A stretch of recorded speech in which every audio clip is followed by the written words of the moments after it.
पश्चिम कर्णावती विभाग के मंचस्थ महानुभाव, आज के वक्ता श्री मनोहर लाल जी और प्यारे श्रोतागण,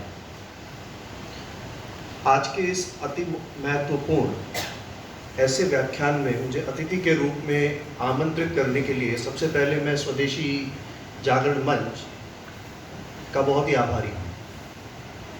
अब इस बात से कोई इनकार नहीं कर सकता कि भारत में स्वावलंबन की आवश्यकता वर्तमान समय में जितनी है उतनी शायद इतिहास में या भूतकाल में कभी नहीं होगी।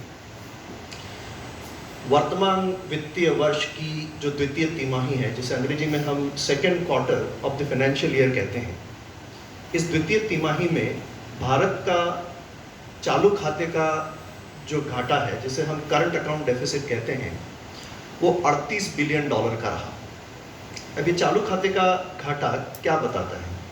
अब यही बताता है कि हम विश्व के विभिन्न देशों से जितनी आयात कर रहे हैं उस अनुपात में हम निर्यात नहीं कर पा रहे हैं। सेवाओं में तो हमारी निर्यात का जो प्रदर्शन है वो सराहनीय है, परंतु चीज वस्तुओं का जो निर्यात है उस पर हमारा जो प्रदर्शन है काफ़ी निराशाजनक है। चीन जो हमारा परम शत्रु है, उसके साथ हमारा व्यापार का घाटा करीब $70 बिलियन अमेरिकी डॉलर और वॉपिंग $70 बिलियन US, इतना उसका घाटा है।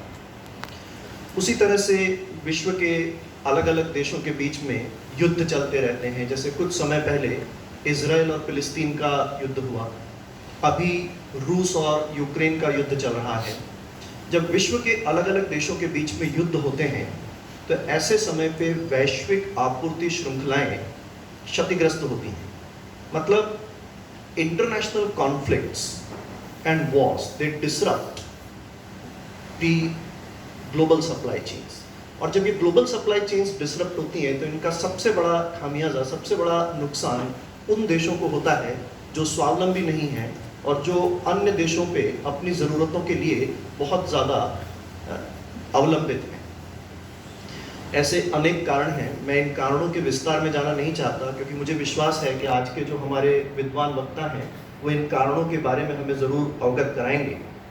लेकिन ऐसे अनेक कारण हैं जो चिल्ला कर भारत को स्वावलंबी बनने का एक निर्देश दे रहे हैं।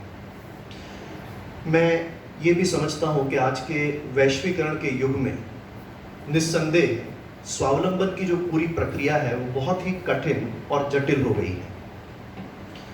स्वावलंबन की नीति के भी अपने कुछ लिमिटेशंस हैं, उसकी कुछ मर्यादाएं हैं, पर इन सारी बातों के कारण हम निष्क्रिय होकर हाथ पर हाथ धरे बैठे नहीं रह सकते। इस विषय पर गहन चिंतन, मनन, विचार और सबसे इम्पॉर्टेंट क्रिया, मोस्ट इम्पॉर्टेंटली एक्शन, वो बहुत ही ज़रूरी है। तो आज का ये जो व्याख्यान है ये इसी दिशा में एक ठोस कदम है। अंत में मैं इतना कह के अपनी बात समाप्त करूंगा कि देश को स्वावलंबी बनाने की जो जिम्मेदारी है वो केवल सरकार और उद्योगों की नहीं है। मेरे और आपके जैसे जो सामान्य लोग हैं, कॉमन मैन, उनको भी विदेशी चीज़ों की तुलना में स्वदेशी वस्तुओं का चयन करके अपने कर्तव्य का निर्वाह करना होगा, क्योंकि स्वावलंबन इससे केवल आर्थिक लाभ जैसे निवेश, रोजगारी सर्जन इतना ही नहीं जुड़ा हुआ, स्वावलंबन के साथ राष्ट्रीयता और आत्मसम्मान भी जुड़े होंगे। तो फिर से एक बार मुझे यहाँ पर आमंत्रित करने के लिए आप सबका बहुत बहुत धन्यवाद। जय हिंद।